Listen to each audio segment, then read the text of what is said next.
gnawing, jerking, tearing and shooting pains. Acrid, itchiness and fetid discharges, scanty verves from touch and pressure. یہ تو کافی گمبھیر سا معاملہ بن گیا، اس لیے اس کا آپ کو سب کا اس تفصیل کے ساتھ جرکنگ ٹیئرنگ سے یاد رکھنا مشکل ہے. اسٹیفس ایگریا کے لیے میرا مشورہ یہی ہے کہ اس کو یاد رکھیں، جہاں جذبات کو ضبط کرنے کے نتیجے میں اور غصے کو دبانے کے نتیجے میں تکلیفیں پیدا ہوتی ہیں، باوجود اس کے کہ سیپیا کا مزاج نہیں بنتا، مگر اندرونی بیماریاں بے گہری ہونے لگ جاتی ہیں، وہ اسٹیفس ایگریا ہے. بس اسٹیفس ایگریا اور سیپیا کی ابتدائی وجوہات ایک جیسی ہوتی ہیں تقریباً، لیکن ایک فرق ہے، اسٹیفس ایگریا میں ہمیشہ غصے کے سپریشن سے ہوتا ہے اور سیپیا لمبی مصیبت اور تکلیف کے سپریشن سے. ایک آدمی تکلیف کی زندگی میں مبتلا ہے اور اس کو سپریس کر رہا ہے، باوجود اس کے کہ وہ کسی آدمی نے اس پر ڈالی نہیں ہے. بیمار ہے اس بیچارے کا کیا قصور، بچے تکلیف میں ہیں تو اس سے پھر سیپیا بنتی ہے. لیکن اگر غصہ دبانا پڑے کسی عورت کو، کوئی ڈاڈا مرد ہو آگے سے اور بات نہ چلے اس بیچاری کی، تو وہ جو دباتی جاتی ہے اس سے اسٹیفس ایگریا بنتی ہے. اور اسٹیفس ایگریا کے سب اکثر کینسر جو اس مزاج سے تعلق رکھنے والے کو ہوں، اس میں اسٹیفس ایگریا مفید ہے خدا کی مدد سے. اور دوسری تکلیفوں میں بھی، صرف کینسر کی بات نہیں، اسٹیفس ایگریا کا مزاج آپ پہچان لیں تو ایسی عورتوں کو ضرور ملنی چاہیے، ان کو کئی تکلیفیں پھر آگے بڑھنے سے رک جاتی ہیں. اسٹرکنین سلفیٹ، اس میں discouraged feeling to the plus. Discouraged feeling to the plus کیا مطلب؟ especially well marked in advanced cases and when the patient had been x-rayed or radioactive radiation treatment or undergone one or more surgical operations.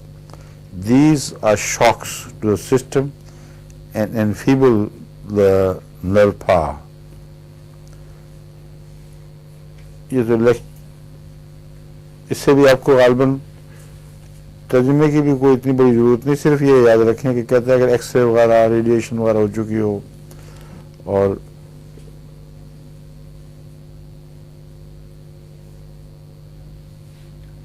ایک سے زیادہ operation ہو چکے ہوں تو a dose of a drop or two of the 3x dilution before meals and at bedtime will greatly help the patient. سٹکنیا کچلے کو کہتے ہیں. سٹکنین یہ جو نکسوامیکا کا ایکٹیو پرنسپل ہے وہ سٹکنین ہے. نکسوامیکا ایک پودے سے نکلا ہوا زہر، اس میں سٹکنین سب سے زیادہ نمایاں زہریلا مادہ ہے، پر سٹکنین سلفیٹ ہے جس سے یہ دوا بنائی گئی ہے. اور اس کے متعلق کہتے ہیں کہ ریڈیو ایکٹیویٹی وغیرہ کافی ہو چکی ہو اور چاقو بھی لگ چکا ہو اور ایک سے زیادہ بار کینسر کا آپریشن ہو چکا ہو، ایسے مریض کو سنبھالنے کے لیے سٹکنین کی سلفیٹ اگر چھوٹی طاقت میں دیا جائے یعنی 3x میں تو وہ کافی مفید اثر دکھاتا ہے اور مریض کو آرام پہنچاتا ہے. یہ نہیں لکھا کہ کیوریٹو بھی ہے کہ نہیں،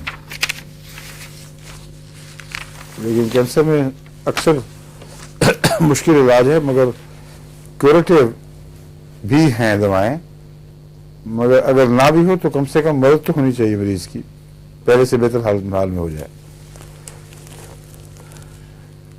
سیمپرویوم